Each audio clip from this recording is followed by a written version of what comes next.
Bismillahirrahmanirrahim wassalatu wassalamu ala rasulillah waya asukunyini way sonin kara sukunyini waya hadam rammenchu kunyini warit khirinde khalne bega bugu sonin karayi wari Kenya nyumu ganta warit jama togonga igatini qul jaa al haqq wa jahaqa al batil inna al batil kana zahuq wa president Khalilou Dabo akenta nyinyeke ganta vice president ngere Mohamed Doucouré oda khirsunchu kuyi ni su khanta kolo keita di jama ado khirse sugaire Mohamed Kamara Cheikh Mohamed Kamara togon ko ngake no khoto mo folmane Cheikh Diabe Tandiani ganta wa nga so ya su kuyi onta fum unte su droit ko ngere ganta Cheikh ngar kebe ko fanake wara yini Kenya parce que hadum rumu ngana kafinanti wona fitna nyaan ko nga wona kille muroga bakam gobe atibabu kanna na nya ko laboratoire ori yereta ono manne kitta sasa ga kebe no nga susu gatu detail mentrona no ga kebe no ngar kokunu ta soni kelle menchu famu agara haklantin chu hammi agara nguinda nya ko bakam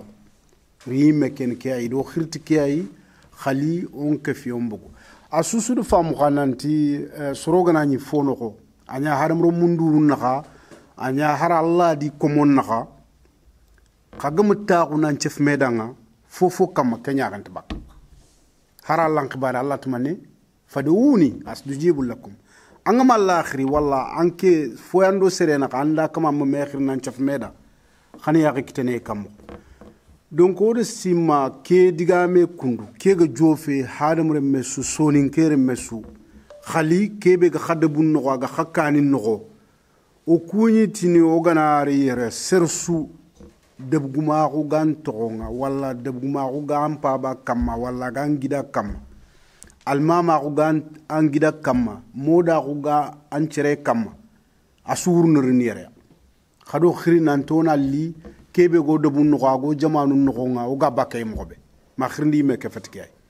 o kursi ma sonin kan de be ga nokusu angar ke diga me mugu gel solution ke ga nyama ka ampinali no ga nyinere a khagaro khirmene kiani ke ma o de buku o ga ke ben go ga bakam mo be solution ngan tanke mbe ma ampina ka ona lire a khakunda man simo bakam mais sonin kara ke khirndi xanne ke ma xawna njabi mu go saga fotona me firna li taxu yere ga fe nke mi me gar kebe worina famu geligel li fike ngere mu kota fana be ado lenkina xa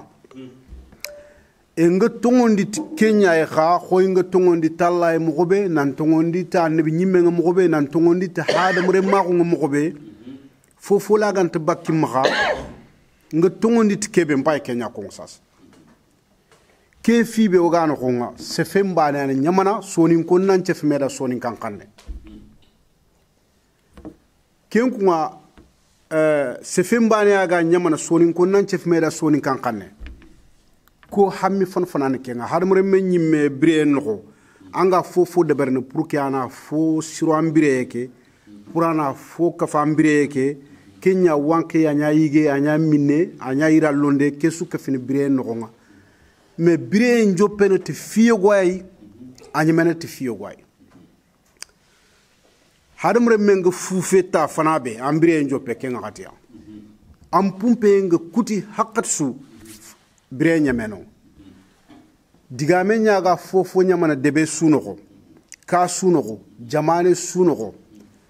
ambe ga debe keno gon kota be debgume ambe ga miside keno gon kota be almami ambe ga jamane keno gon kota be modi am fini an kawananti khaliwon chefe iger kebe nyanga ngana ko namu ande ben no kebe gantli nganda ko namu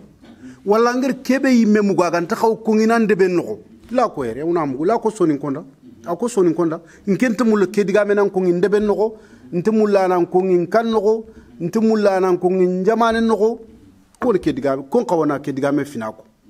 donc wor famu nanti modini debgumu hadamromu soro soninko ser sugi debe mulla angan kam mulla angan jamane mulla angan chobenya ampini finan kawana ke gango debari angama debari angar sere kita agar deberanda sere de gribe kita angaran kitello ginan no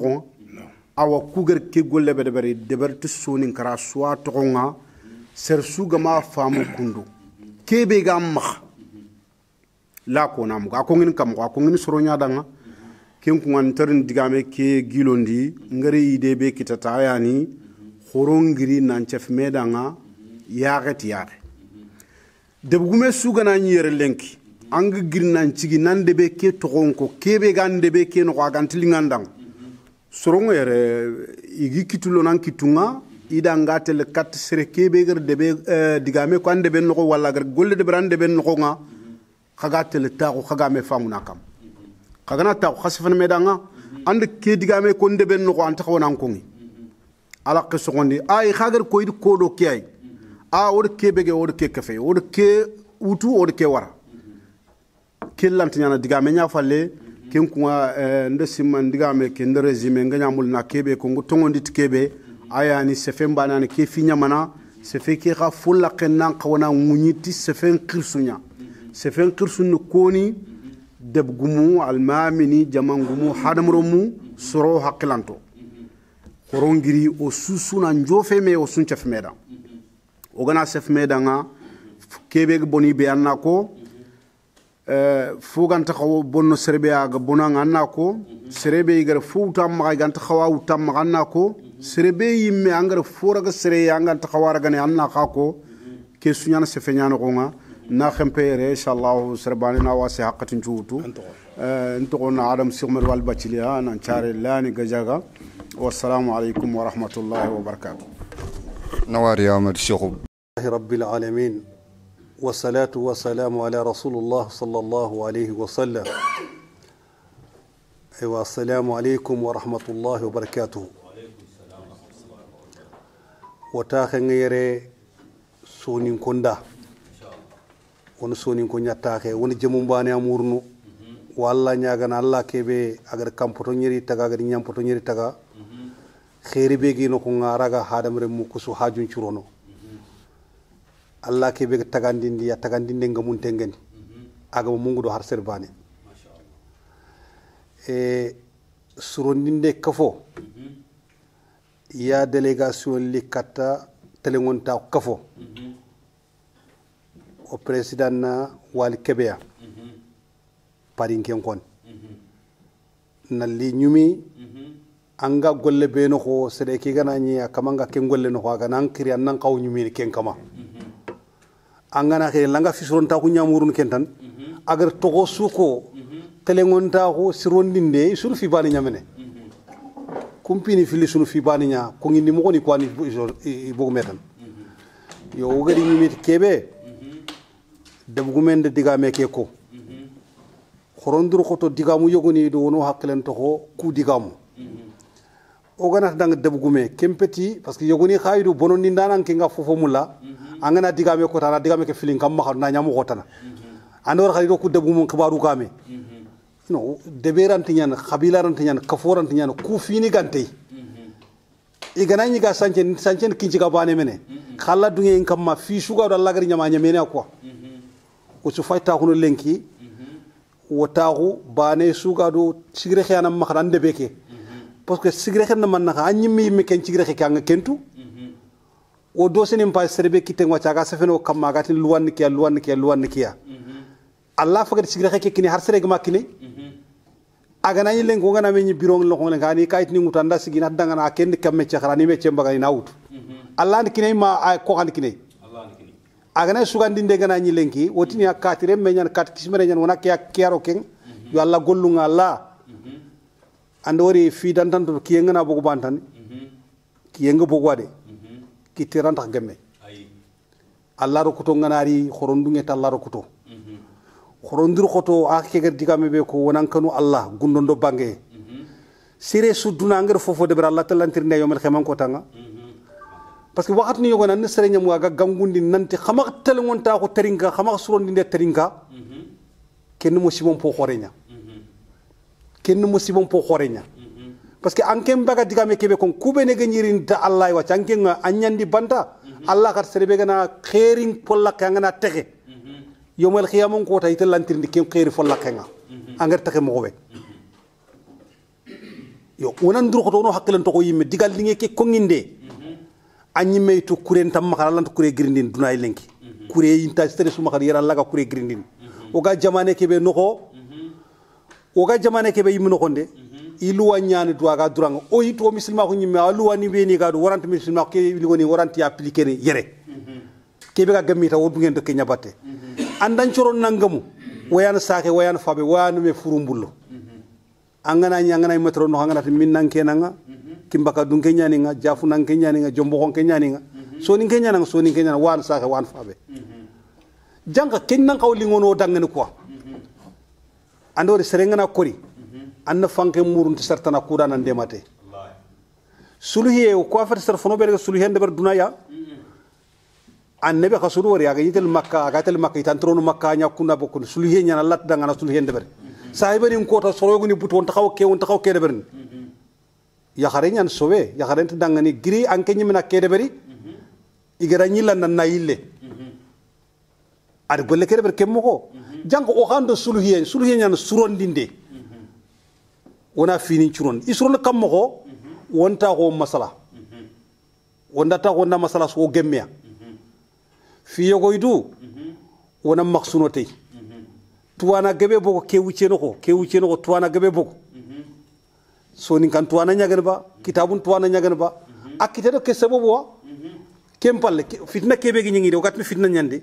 kemero bane di kitunkini me lenki akite do ke fitna be gi deberiya janka rokuto kigiri mo xobe wona ma rokuto kerek fo burede Allah kito hakki ke daga nant kina nya khaga na nyeme xorondur xoron tang may quoi wayan saxi wayan fabe parce que wogana to ken nakari su way ko gada Allah kitabe nyimme nakari saxa kero faba kiran wan saxi wan fabe so ni ko nyanoy fatam binnu nyanoy janki gana har fatam binne ro ko nokwa gana ro xey nyanyi ankembe gana nyanga ta ko nan ganta daga ta xane anan torno ko sakatan do serbe ga debe ando serbe ga men bullu wan saxi fabere angoto bononi nano ko men ga kebe ko ando serenge mekane anday debbane xanti yakhine me xafati yoku keri ni après ya quoi Allah gana kiti anyana yok ke xibar Allah man muru ma xan men nan to na ñexime ngam xala de ber ngotu ke lanta Allah ke ngirindi ndatuma xadiga be ke fam Allah and ko nant xana ñexi anna sere ñexi mumeni gani ayam pusangar kafiri ñexi angana tungal lemme nyan ke a kenti dina kama kebe aga ko mol lemme nyan ke ta yaga dina kama Allah kenti ke asu gandanda an kana ñexi mumeni yugonde anani ko men nyaga na yam pos dina tan ñexi hore ko me feng na Allah man kuko mais est ce que o ken kama wondo yimmi safo nyakama fini ko men waga jangati mananti keta ada bago ñille falle atagana ko xa ku be ne gani modini ku be ne gani tunka ato hon kade tunka nyugu khadru ko do khajama ke khajama nya fay ko khagana khajama pa kharo khajama nangam antorin solo ko antorin solo ko do yitu ko mene khanda cioro ngante gemme akhi magira ko biro nanti gata nanga admami solo ngam misire no ko nyan khamisire nga kare dimbe adama ko min naxa igati moy sigu menya nan ken nga soro nya kharangundin angana moy sin tugun kare moy sigu ma ko min naxa geda anta xano nyeme khorondur khoto soninko soro kubeni ga sefentudu yerwuro dur khoto diga mego diga mburi atelle ate a campagna quoi angana ni sefet fo nya fu be sirengen quoi dinan tan fo buregen ibe gana la gan sefet fo sira na kur xanna ngangunde sito khore no ko nanti misil me nyana nga xama ko nyumi katta fi suron taxu xama ko nyi tolngon taxu serbe gara kende beran qad fo khore de berde ken no fofo ko bonan ka tangay wona dutu o gani kebe eketi ganni ngana nyo gana dogo ganni nya serbe gani jamangume ibe gani yimmanke anke nga gangu ni ngata soro na xama xari nyumi nga ba ay anti soro na khayliya na xamu ganni ko nyikiya man na khator jamane ke enti ga manifestation ku deber ni nat wote ke ina ta khayli xorom masala aka kwando mara anke ngana nan tanken ti nyumi ni sere wala serbe gan ken kili katiyani duro ko ton nan ko tar na ngaro ni nyeke wure saken tamma ko faben tamma ko Allah telantirnde ambal ke kota simma maksoro ku simma soni ko o kharsi million nyani go bono ba do ko xibaru ndambu batte yimi do ko kantu fibe ada baga wono du tu quoi so nge so nge stre ya xambane nya yiger fube ko xawoga ma surosu o fay wo ya xambane ngana tegen taga xub frampro so ron te xube ke frampre nyan kin ci gabana ñi mere tracteur li and kara anyi mama am bonen kirdo yo xorondur ko to no hakla to ko yimme wali kebe ado akhirin ci fukk mante suron dinde ka foy be yere benti yere e suri ñima telngon taxu wo met solution wo ma xadu ke bara xawunu mulla wonanta ko nam masala serebe solution gam ma xadu comme debu mengar ko mo be kenga stressu andana likato wona fa suka traiter mo be digamenter wagatin xa tongun ke ya garen ke ya wonti keng kebe go tokku jamu len ko won kenya mulla dinanta waga kafini mo be wonanto xonna ko nga legerne khabilan no wando serbe khoro meda andak sare meda har khaga na ni kalle gana re khana anta haratu nan sere karko yimbendaro debebe no ko yimbendaro debebe no kat deb tan garan ke nyimbe kari deb dun ko ko makari ke nyimbe ra kalba il faut debe ke dun ko nu khana sa ke khana fabe khadungete khabarte ba khana sa ke khana fabe khadru ko khadebe ke nangam debe ngana gam ke khabila nagam taxun nagam alla ga na ken kille nyongoda way khamama na khagar golle ke o tampinte khafe lenki o kunan qabatal kharangundi ya wor kharangunde ke wara nant kiyana fo muhimma dinant fofo parce que kharangunde ke ken duna don khibar fe khibar nya ke o gara ka fiyane an nasron kaf man ni kharangundi khaga nani ke da kafo kat non ke da ngana har ko ke mesere kharangundi an man khasron yo wor khakuni wor khanawari wor khadanga assalamu alaikum khaki nya abdullah jagana paris ewa abdoulaye jagana no wari anti sonin ko mari an wakilene anke harambane anga annakani citin sonin karadanga kendo wuro ngeken prante nyan kengi nya wakat su aga nyaala halsu ngeke fini allah kan no dema aywa assalamu alaikum agini bega yere oda hakko nyoda hakanta ntoko nyan fisen sumo yonga sitike be sonin kara khannano ado sonin kara sorobe ka sonin kara mulla ado tomo gaten fan Donald Trump ilo idin yakare ni nan nyimeti sitike to ot sonin kara khannano ado silam khannano on jamu nyamulla sonin kara ala nyon to ko sere be ganam ginat nda seytane nyani bo xalen ke nam montre nan tan sonin kara mulla jab tanja nden kare agana kartafna ent quelle surprise asoy ati di numéro mor partout e makete daga keta kuje kunda dawr silam yo antala yon fin ku ga mo be ken falle link nga mo be numéro san konta kala ne o de mu dogono mo ila nyan kenyen ato mu lona meñ onan chef don minimum on a fokin ko ogola avancer no fonni digambura do keindu wala sen ko kumbana pour l'instant on a fait une tape par tape e wentim kon sitinda président feting de kon bronda nkem banam perengare ndo ko bureau ngatu soro konta ban sere suga dam kon mo to mo yon trasonon ko nyano ke golle da do windo ya gon o tampi o ka to torngon ta ga son kra ken non e sello gam sere horom masala sere gono ko horon daga an kaw kenya yo ken falle di diganga be mugu kolo ketan la non keta filla yanke kolo keta gen xel nga ñimin ndeko ndigam ko no xadin digame ko no soro ngay len tumulla mana har nga garantie ngani nga tumullu na digame ko ngay len ñaan contraire ngati be ganat ko ma on ketin ko ma on tudu bo finu ko be gado ona do tanya fanti ñamena on ñaqime kedo ko tuwana ndo ko nanti yoko be gana kati la resi sere sulat ko fatani gante akanti ñaan ma kenfe nto koma gonto do nto fotana nto do o suwana bani sello koma ngano kom go murtan ke sewto murtan goro do may xba sello koma ngano so fombi no oyan koma ngano pourquoi ngata na ko lo keta ganen xir ndo ko lo keta da sitin ko tanti ko lo keta ta natin to mo le ber ndam ga jangan ha ko lo keta ganen xir nante so non kara xibare intilline mbala o ñana ko mbena na bogno ko tan xafseno agna diga hayni photo ina sak partout bo nge digam be ko ndo bagandi yaxe sonin kenya nga on sonin ka gomul bo tuwan nga kono kadi allah ñan sila mang bokke bangantumul nya sinu nyim sila me ñana khasinu nan khanu insit ke milenke ndu wori o jiga be ga yan khano ko lo o jikhaso ntelo ga wacce yelo gandar to o goto dari ni ko kono da daro ni ko kono meda keto ga kake golle ganti men kota sat fu an talan kappe e ken kota mali sansange ndu wori ti tankarge do fo mi ala yana kubi ga gatin horon ni to bani garfo baganti alan keme milio ko ken keme milio aro rento mo ko sonin ko o ku mortan le ko na to gona grisira kondo mortan ido ko ma go fofo yimaga pourtant on français da gadi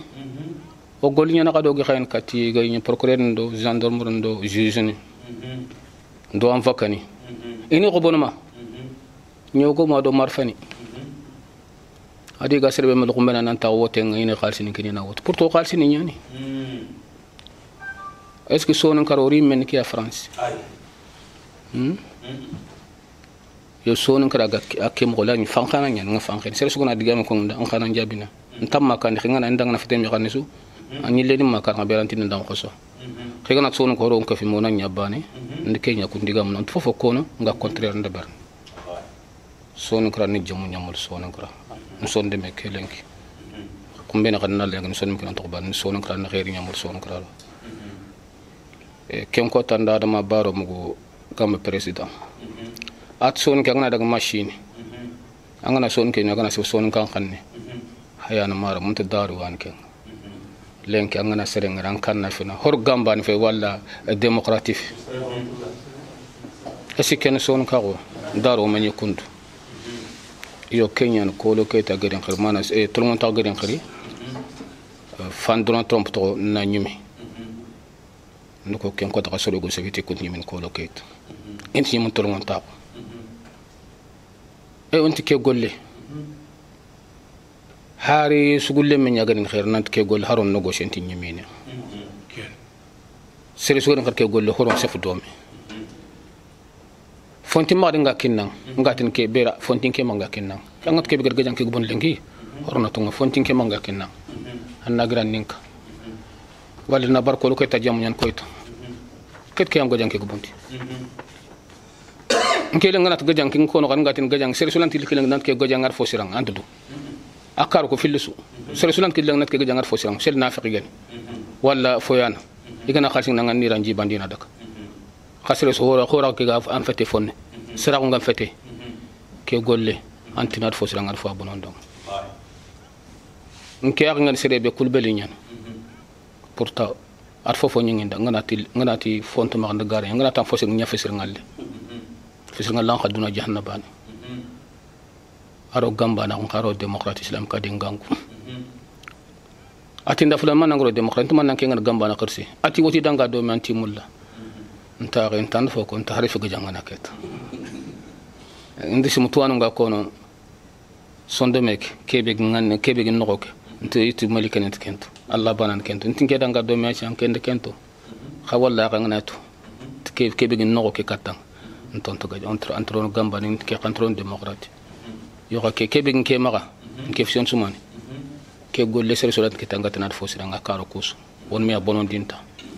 sere be gan ko nan to horon no horon chef dom wona ke ndu ko len ko son ko ron mento dunas fa wutren kan ko game kana o game xaji fini o game nyen fondambe kesu furu be ga sak yogon ko mi gadi butte murat furu han daru ndi wurinde ngide sere ba camera o njeven kany nto kuma su wacca aljanni mam subro ko meneyi gajang ngiri mande bari anyi nyang sere mak tongo gajang na gir foko ta andu guma li segan khagaro no nyimme nyi makati ndam khos khadra ngaro no nga khana no be fitna to on fitna pourta ko lo keta nyi nyi mang sokon ngene fente baraje nyani ko lo keta darga sigu baraje kit mkume baraje o ku be len ko fanke ke uga fanke ke no ngolenki soxba ngana gir fena na telfo ke kum angana qur'an wallati yalla tanna kenkari anda makay ndungara nakum tarinka est-ce que silama ko yanke yo kenya ni ngalla nyaga ni ke gajange ona alla nyaga nankara pour moi ke bande la gajanga nang faqena alla wingine o ga keftina ben o lenki antelingin da lenki antelingin da en tant que soni ken murtani yani latin rasi suga latin murtani son ko sel rasi gan khotinga antudu kede nke faqene ke antu comme sel comme ngone murtani so an comme ken ko ti seydi musi jak gamba no ke seydi musi jak to pourtant seydi musi garde bek o do goni fanke ku be gamba ni to ko fenandu gamba ni joppa o to comme nyano murtan horon hora yo ko mashim ke golle ken gil yo ke an aqini li men ke ya fana Donald Trump to arabna batal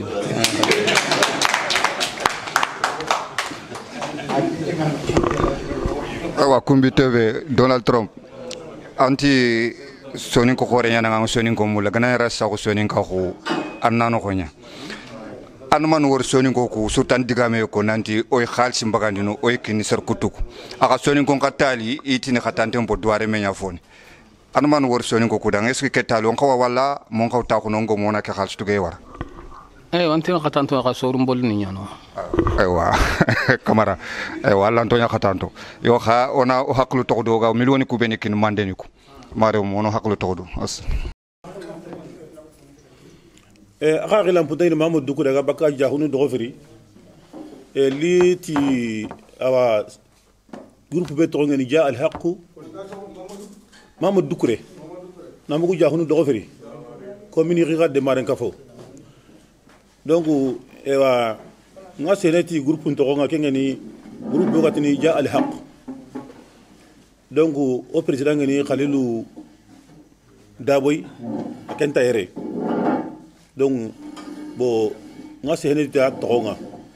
ti jama ci to nga donc hon pa na hina donc wa o sen noir ni kebe do convoquer na réunion ke organiser wa noir ni bo si hen ko tageni surtout jaman ci he donc wa noir ni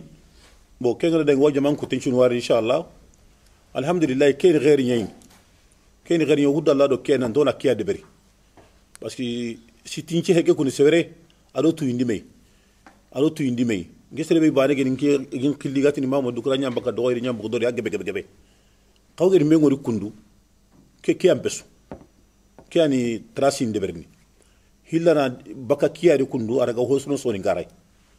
ka siti ndigame ke bane ke no bo kebre keta ke ganya kundu alhamdulillah rabbil alamin ko mi kirse ci he sa Allah ci ngana sa ngane ina ndiga mun ci ko no nanti ho ku tahana donc anti yana ko mo be ga gemoy o de mo nyimir ken ko alhamdulillah ken kan gamene alhamdulillah bo donc nawtu ke baray lenki watunu odi meni ko gan tawana ko oni gan kwana meni ko o gan kwana ko gama kenko ube odi meni ko gan tawana ko waken tunu barake lenki o gana san alhamdulillah rabbil alamin inshallah tampile ke be serebe ga yere lenki ube tanade serebe ga yere ube tamu ke be megare o simme mo jikke ma inshallah o gana continuer sensibilisation ga kason ko kasul no godi e tariye jabanga hungunu kay jikki sere ma soriti Allah yoriti sorin karaga sono mo gobe sirenti sorin gara sono no o yimenu ga heti sir sura interna sono do dangeni hala ameriki ganari aranta kekerni o yimme bana lana nyamana wandi kumu wala na kerni kamene o sono gonti kenu bure heti ndaga gilla bureni nge woni gedi ko ko sono dangeni hal yimbe faaba bonanti aga kebe kamaku aga gri mo masiro ntie bo o ga masiro anke ga tanke be sine asiro mo gonkoda ko ko agama siro anke kata anta siro mo gonkono ntan kata le mi ko Allah da c'est simple nge woni le men nga hobre de be nga hobre kono manke be de krese anke nyanka watin garan tikko antinya na kunda nyana kundoy anga kende be tanye mew me ga kiya kamana a ko telle anke nga ta nga hayni ko ga ngi me ko na dini asakitan al haqiqa al mutakallim bil batil kurana nga tongunga aro kebe gedi dimme ngutudo honga ga garen kono aka so ambana donc kemre geta donc lengi onterni diga bengo bonde siri bo wajjama ken warne siri alhamdulillah rabbil alamin ko woni gedi haqq labe ngori bo ke golle kun alhamdulillah khair yani parce que gidi maga ere kanyanga ware jahunwa ere awa nta de buku sutu sirika région ku hoge ere jamanu pogo be ngayre kundu bo kenni richesse yogay ba kembe ga tanga kumala kebe ka ka kenya bo debe sudi watiani jamana sudi watiani bo te soka di sahariani makembe ba ka kana mengor kundu ho gani debe ngatenko anda awange region ngatenko la gela sahari ngama kitanke de bensu akitani ke de bendi bon ka le ke sahari ngama kitinke makasu apeta akitana kama ko ga tinanga watenga ga anna jarna kita bo ko hoke na hamba kenye do gara Allah ke tigari itasum bihablillahi jami' wala tafarraq donc ken ora ken ka wana ken karonde gari bo donc ken ka ko ina jong yaga on ko na kedi bira dalla son karana me mu nan ko huna na metu on go lidome bana ngara hay oga ke jabane be kundu nan to ga no kusu wa ke drogote sui est-ce qu'il y a contenu o garati no anta hosrono o garati oui anta hosrono son nge mbara ki nga kabila kesudi mais est-ce qu'il ndo kitakamo ya khasi tina son nge drogo don tani anga karshi mundu no ko no sanga son nge nyino mais est-ce que son ngarna développer ce qui karshi khibare parce que karshi khibare gani bo nya ganta communauté yi ko to na bre mundu no bo mini kenki joyi to anu ngayri ngabe ga kento o dungenta sere dunga dina hiya o balenta sere brandini hiya mais qu'est-ce qui se passe an famba to anu ngake njaba don kindagay bo kebire ke ton ko na ngi réfléchir ke tudi nanti dongo sasa parce que o medini hino benu kan to dengene kane hino benu go dengene kane o kan ko dengene kutunga ona barakunga masale depuis ba yoku 70 dans les années 70 anga tanga permis ba ne passe ne rekundu oku karande ina ti tang ti lebne gata permis passe tal hina bandinye ina mbara ko lankam ngege di 78 francs rekundu ni me haba no de ben de bugumenga ani touchen krisenga ngeti ngaro no cours de soir andi français ina mbara ko linka mananti maka igande kilinga mais oui, c'est très important. Bon, on a quel coup qu'on a pas tant de bessina que tagoy. Tant de bessina, alhamdulillah rabbil alamin, hari ganin keri tumundanga. Allah hajre. Wallah. Do ke khibare ko ba gari kemero tankere kilomètre na liere kun. Do ke khibare kun. Parce que ça me touche. Ça me concerne. Makabeba. Et ngeri dukureye. Mais ils seront pas que Mourtane c'est ségaré. Ah, inti dukran servicia. Nta sukono. Nous serons à yere de nyoro. Dukran yeno ko mo. Enfin, inti dukran servicia. Mais quel est le hamil kamo? Ça rehabe. Le musique qui horega Mourtane horega jahun horega nyoro har kelingi. Ogana mengo har kelingo unwa. Ubo gana ube kisimere be ndanti be ito ko soro ina ka mali mais meni da ka ndenge mali ube mendo kurgi nyoro anga tanga kono ya kan kasebe ga histoire ka ta nan karanga su geli tende ga no ngasu aro tende ke ganta dambe abi tanyana na mulingo on tanan ko an maka khisa ke ko tende njondi parce que il a que tunde ngodi mais ça c'est alarmant ke to kedi kam mo ga avancer ne himu tunye go maka bada himu tunye ga soninge maka bada bon haramane menna maga bari histoire nga haragane si c'est douloureux haragane si c'est honteux patanga ma dunga histoire nga su alanta avancer ni parce que to ko an ko angi sur me jaranta nga tanga avancer na anam putu anga tanga avancer anam putu parce que ma dunga histoire ni do kinga kaposo ngompi ngo foko dungo histoire yo gedi kibanda dunga kinga angi kibanda dunga kinga bo iti inge garo ke khiba de kunutindi awa ndambe laketu ndi qur'ana khori ke kebe ko ngi ke khori kamma qur'ana tinna akramakum inda allah atqakum ameti bachili de madu kure gore ana pakoto antoran makanye bon kame mais problème minay ngana ko irati te wa sonu ko lakata sonin ke di la renya hutu so qur'anai law galla ga ta ko no ke la ke ko sino ben benga ko geli geli kina ro ngi ke ko di sonin ke di ida renya so qur'ananga ke nga hoga ndi qur'ana ke appliquer ko alla gedi ko mo be o ma sara kalli mira di sa o ma kiti kute mira di sa o ma jena na mekir sa o ga ni har kutu ku sigindi ko alla gedi ko mo be on ke bara isa on ta ke bara mais o ko soninge o angana ho ngata talampi makini ki wonto bo alla ga o gara mo yuga do bagati ti alla ro jaru ngote gara ka hakko to geli jare gaire bo jetti jarunge ti jarunge je aha bo o fa ay ngare ori wota je de beri nanti gambere ngati milengi samiri suaranga dawangu mun khari boy ti sa to da wota de beruna ko bismillah wala billah hada manga ti tiro dangu itona jaru bismillah dawangu mu do o gara mo blay ke batti ta wata Allah ro jaru ngote Allah perdi kedi ke gari hawti jaga jaga soni ke o gara Allah ga wala kare kambre awa sersu gana tiya ke ni problème régler ni ke kama palle anga len dan ampalle ni ke patron Allah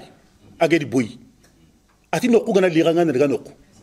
anna ngiri tike sababu nyai anna hijira de ber tike Allah anna ngutti tike Allah anna ngaja tike Allah anna kari ke Allah da bo ko gadu ngene nan karati dambe dangan dollar ndangeni khalam pino amakinye ke bo otora jeke problème ngari ti wala Allah maka sedeya Allah ka tago no hay o garante gamen agama du ngeti kibe antanya kinga hibi ko tan o nyille katti Allah ano de mahinu quoi parce que hay jahila ko kana ka ko wa jahila ko ngaja ngey kun to no ngati l'ignorance kinga he kenyeme ke xibare biga ke o maka kundu ho jamane suget ke begedi il développe et avance na ki sabane ka gadam na sigire o ko de bendi o gida association hana be de 91 le mene yugo no kundu calcul ndo hoyen kundu awa amen suntodi ni trésorier ngutu di caisse ngutu di kine de ben sigitan mori nundo himma ngutu jaga ku i caisse ni kal hene mori nyai ana al maminga ana trésorier nga ngebe nga ke kala ko ta caisse ngutu di kini o le mene yugo ay ti halanke ti kun caisse mar nde halanke haraga nyaga dunte nga ite har dunte nga o sanfu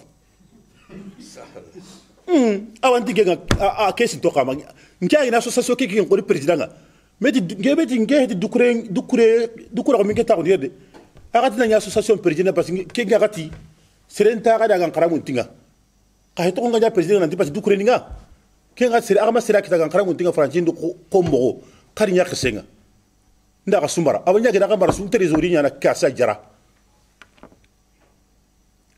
awa har ke ligel ke ngila daga rode ha ok simpi amara bo o awa sere kambo hadna na betun di dangiri daga salli o ko association nyani joppa kenga digi karan ko ngade hike ga legere mo be ko marade kenga yugo kala yo hike ga legere mo be de ga legere mo be de idigi la kente ga ko hilli bo o awa sere kambo kedi bo kesu nda ku ko ga daga na ga servir parce que o ku le hidu kutana anga dangi tan numeri keta hal donc Allah andi kuteki kinanga cadeau ital supplémentaire nga mais anda kawana voilà kesu na tele munu be nuga gari yede kundu aro marana le be nuga gari yede kundu nanti jaga mbani marana le menteri jaga problème timbane kam donc doke hiya kundu itini pa ba grinding minga na bugu ina grindi ari fama donc nti basintedi nkaga tabaka mbaba yi mérite atina bugu nti kaga tabaka nti kedi ko dina nyam paba la kumu dina kun waliya din nget to nguri ange negado ama amma kadirin ku ne kebe ganyi menga debe ke no gonda ngu inta angu heti wiya anno heti noy tiga mi jinan ka ke dingire ni badiga lara burundo de sho burun kutana ambre ke kebe debe de o de ka de mun ka lege ba te ko to bane ampa do ke bane i khabasin tedi duro to makara bo kebre ke do hayere kun sai suga dianga masigan de bendi anga kala nakara Allah haqo jarabiya koy anga kala na karay me anna karatu hunken kam ko Bakar Sidiq garo mo gobe Bakar Sidiq garo dina ni kala kapala farenga aka ka magal lampunton ka magi ko banagi de banagi ka dina nga habenti anna sir din ko ko ke igande fana ati ay ike mi ko botini ke defaw ike ko boni liberté nyakiniya ina baraje kita aha wa ke ko de bo ko de haytande fare ni de meniya tun kalle mu ko ani aka marana le mu ani fare ni da na ke dina sembe aba ke islama ko kade aga na garantinga aga na yebe ga maga al khiyam kota an fa kan ta me hilana aw sekun aw se dukure